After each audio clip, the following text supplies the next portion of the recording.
4차 추경안 심사의 최대 쟁점이죠. 13세 이상 전 국민 통신비 2만 원 지급 방침에 대해서 YTN이 시민들의 의견을 물었습니다. 10명 가운데 6명이 부정적으로 평가한 것으로 나타났습니다. 이런 가운데 문재인 대통령과 민주당의 지지도는 동반 하락세를 보였습니다. 이택수 리얼미터 대표, 윤희용 오피니언 라이브 여론분석센터장과 자세히 짚어보겠습니다. 어서 오십시오. 네, 안녕하세요. 안녕하세요. 먼저 13세 이상 전 국민 통신비 지원과 관련한 여론조사 결과부터 설명해 주시죠. 네, 최근 들어 정부 정책에 대해서 부정평가가 이제 과반을 넘어서 60% 가까이 이렇게 부정평가가 나온 조사 결과가 별로 없었는데요. 이례적으로 이번 2만 원 지원 평가에 대해서 부정적인 평가가 60% 가까운 58.2%로 나타났습니다. 네. 긍정 평가는 한 40% 가까이 나타났는데요. 그 민주당 내에서도 뭐 이재명 지사라든지 김경수 지사 등이 이제 이 2만 원 지원에 대해서 좀 비판적인 입장을 취하다 보니까 여권 지지층 내에서도 반대 여론이 좀 있었고요. 또 이제 금액 자체가 체감적으로 크게 느껴지지 않는 소액이다 보니까 민주당이라든지 또 진보 지지층에서도 좀 찬성이 적게 나타난 결과가 나타났습니다. 예.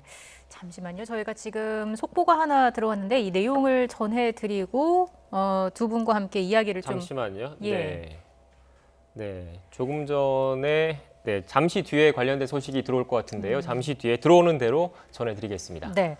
계속해서 그럼 이 설문조사 관련해서 질문을 좀 드리겠습니다. 일단 전국민 통신비 지원 결정에 대한 평가가 응답자의 정치 성향별, 지지하는 정당에 따라서도 많이 좀 나뉜 것 같습니다. 어떻습니까? 네, 그렇습니다. 통상적으로 정부가 어떤 정책을 결정한다 했을 때는 정부 여당에 대해서 우호적인 이른바 진보 성향층에서는 찬성이 높겠고 긍정적인 평가가 높겠고 반대로 정부 여당에 대해서 반감이 있는 야당 지지층에서는 또는 보수층에서는 잘못한 것이라고 하는 이제 부정평가가 많을 수밖에 없는데요. 지금 이제 그래프가 나오고 있습니다만 자기의 이제 이념 성향에 따라서 어떻게 응답했는지를 보여주고 있는 것인데요. 지금 중도층에서 나이가 중도 성향층이다라고 하는 데서는 잘못한 일이라고 하는 응답이 67.5% 상당히 이제 높게 나타났고 보수 성향층에서도 60% 이상이 잘못한 일이라고 하는 부정적인 평가를 내리고 있죠.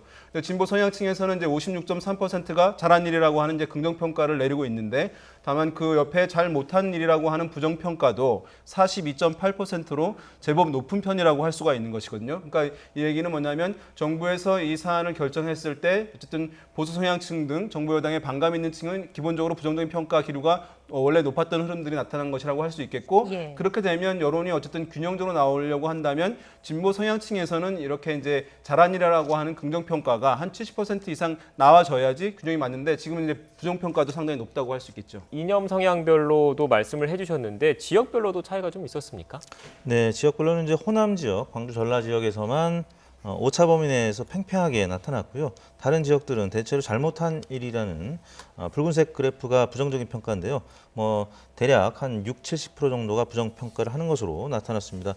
이건 이제 다시 재론해서 말씀을 드리자면 민주당 지지층 내에서도 부정적인 평가를 했던 분들이 많기 때문에 그러니까 소위 이념이라든지 정당 지지별로 결집도, 충성도 이런 부분이 국민의힘 지지층이라든지 보수층에 비해서 진보층이 굉장히 약화된 이슈라고 할 수 있겠습니다. 더군다나 중도층은 부정적인 평가가 또 매우 높았고요. 네. 그러다 보니까 지역별로 그나마 민주당이라든지 문재인 대통령 지지세가 강한 호남 지역만 오차 범위 내에서 긍정 평가가 높았고 다른 지역들은 대체로 부정적인 평가가 60-70%가량 높게 나타나면서 전체적인 의견이 한 10명 중 6명가량 부정적인 평가를 한 것으로 나타났습니다. 네. 네.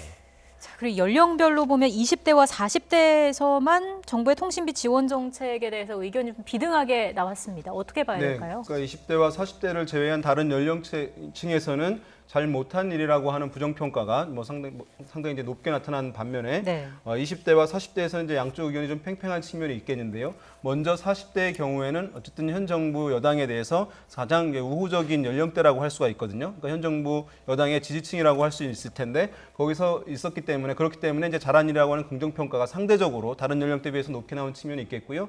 20대 같은 경우에는 어쨌든 2만 원이라고 하는 통신비가 적은 비용이긴 하지만 20대들 생활에 있어서는 유용하게 좀 혜택이 되는 도움들이 있다는 판단이 최근에 20대가 보수적 성향이 강화되는 그런 분석도 있습니다만 그럼에도 불구하고 실질적인 이제 수혜가 다른 연령대에 비해서는 가장 높게 나타났기 때문에 높다는 인식 때문에 20대에서는 이제 양쪽 의견이 팽팽하게 나온 것이라고 할 수 있겠습니다. 전반적으로 봤을 때 어쨌든 이제 전체 연령대라든가 아니면 이제 진보 성향층에서도 부정적 평가 나오는 것은 어쨌든 진보 성향층에서는 이것이 보편적인 지급에 대해서 기존에 입장을 가지고 있던 상황이었는데 근데 지난번 정부에서 재난지원금 지급에 있어서 선별 지원을 한다고 했던 상황이었는데 다시 이제 소액이긴 하지만 보편 지급으로 한다고 하니까 어떤 메시지가 충돌되는 양상으로 비춰지게 되면서 이런 이제 이 사안에 대해서 바라보는 시각이 긍정적이지 못한 부분이 이제 많이 나타났다라고 분석할 수 있을 것 같습니다. 네.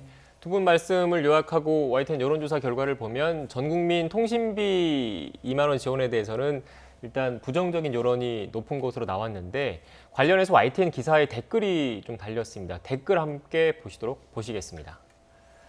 네, 주요 내용을 한번 살펴보면 통신비를 할인해주면 그거 나갈 돈으로 마스크를 사든 독감 주사를 맞든 할 것이다. 이거는 그 통신비 지원 자체도 도움이 되기 때문에 지원을 해줘야 된다. 찬성 입장의 글이고요. 2만 원이 별거 아니라고 생각하는가? 4인 가족이면 8만 원이다. 역시 찬성하는 입장인 것 같습니다. 다음으로 반대하는 내용의 댓글도 달렸는데 우리 집에 3명은 다 내 명의 핸드폰인데 그 핸드폰 개인 명의로 일단 지급이 되기 때문에 우리 집은 2만 원밖에 안 된다. 그리고 지금 앞서 그 액수 자체, 정확한 액수 자체는 좀 차이가 나는데 그 1조 원에 육박한다고 하지 않습니까? 9천억 원 이상. 이 9,300억 원, 그러니까 9천억 원 이상이면 서민주택이 몇 채가 되나요? 이거는 결국 이 돈을 다른 곳에 집중해서 쓰는 게 어떻겠냐 이런 반대 의견인 것 같습니다. 어떻게 보셨습니까, 대표님은? 네, 뭐 금액 자체가 이제 2만 원이면 체감적인 그 수용도가 좀 떨어질 수 있는 것인데 특히 이제 연령대별로 30대 같은 경우가 부정평가 좀 높았고요. 이제 13세 이상부터 지급을 해준다고 발표를 했기 때문에 네. 중고등학생 정도 되면은 한 40대 연령층이 될 겁니다. 그래서 40대 연령층은 문재인 대통령이나 민주당 지지층 내에서도 이 사안에 대해서는 긍정평가를 오차범위내에서 했는데 30대 같은 경우는 이제 자녀가 있어도 아무래도 어린 자녀들이기 때문에 이번 혜택을 받지 못하는 뭐 그런 연령대일 겁니다. 거기다가 이제 금액 자체도 크지 않고 뭐 데이터 요금제라든지 이런 것들이 다 통합이 돼 있거나 아니면 무제한으로 쓰시는 분들 뭐 많다 보니까 본인이 체감하지 못하거나 아니면 해당이 안 되는 그런 가족 구성원들이 있을 때는 부정적인 평가를 한 것 같고요. 뭐 그러다 보니까 댓글도 뭐 긍부정 중에서 조금 부정적인 여론이 조금 더 많지 않았나 싶습니다. 예, 여론을 살펴보고 있는데 앞서 이 대표님께서도 짚어주신 것처럼 지금 뭐 이재명 경기도지사에 이어서 김경수 경남도지사까지 반대 의견을 냈단 말이죠. 네. 이거는 어쨌든 이낙연 대표에게 있어서도 좀 부담으로 작용하지 않을까라는 생각이 드는데 어떻습니까? 맞습니다. 이제 이낙연 대표의 뭐 장점이라고 하게 되면 이제 합리적이고 어떤 안정감을 주는 이제 이미지라고 할 수 있거든요. 그래서 당 대표 되면서 어쨌든 야당과의 협치를 강조하기도 한 것이고 또 여러 가지 의견들을 감안해서 국가 재정 부담을 감안해서 재난지원금을 이제 선별적으로 한다는 것을 이제 관철해 내기도 하고 그래서 주목을 받은 측면이 있는데요.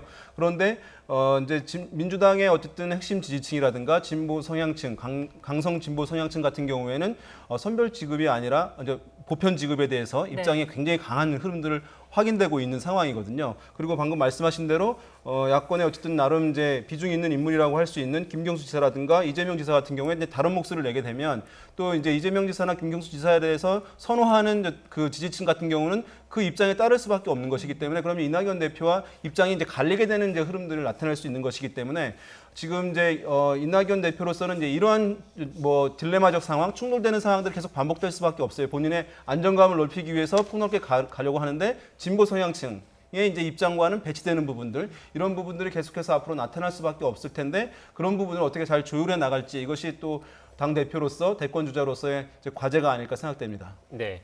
전국민 통신비 지원과 관련한 여론조사 결과를 살펴봤고 마지막으로 간략하게 대통령 지지율 그리고 정당 지지율 변화 설명해 주시죠. 네, 문재인 대통령 국정수행평가 9월 2주차인데요. 지금 2주 만에 다시 부정평가가 긍정평가를 오차범위를 살짝 넘는 플러스 마이너스 2.0%포인트이기 때문에 4.4%포인트 차이니까 오차범위를 살짝 넘는 수준으로 부정평가가 다시 높아졌습니다. 지난주에는 이제 뭐 추미애 법무부 장관 아들 논란이 계속 이어졌고요. 또 2.5단계 2주차에 진입했죠. 그래서 자영업자 층에서 좀 많이 빠졌고요. 또 가정주부에서도 좀 빠졌습니다. 그리고 뭐 추미애 장관 아들 논란 때문에 뭐 여성층이라든지 50대 또 남성층에서도 좀 빠지는 모습을 보였고요. 네. 민주당 지지율도 지난주에 같이 동반 하락했는데 당 지지율이 조금 더 빠졌습니다. 4.4%포인트 빠진 33.4%를 기록했고요. 그래서 2주 연속 하락했습니다. 국민의힘은 32.7%로 1.7%포인트 올라서 2주 연속 상승했습니다. 양당 격차가 오차 범위 내로 좁혀졌고요. 그다음에 열린민주당이 6.6%로 소폭 올랐고 정의당 5%, 국민의당 4.4% 순으로 나타났습니다. 네. 지금까지 이택수 리얼미터 대표, 윤희용 오피니언 라이브 여론분석 센터장과 함께 이야기 나눴습니다. 오늘 말씀 고맙습니다. 고맙습니다. 감사합니다.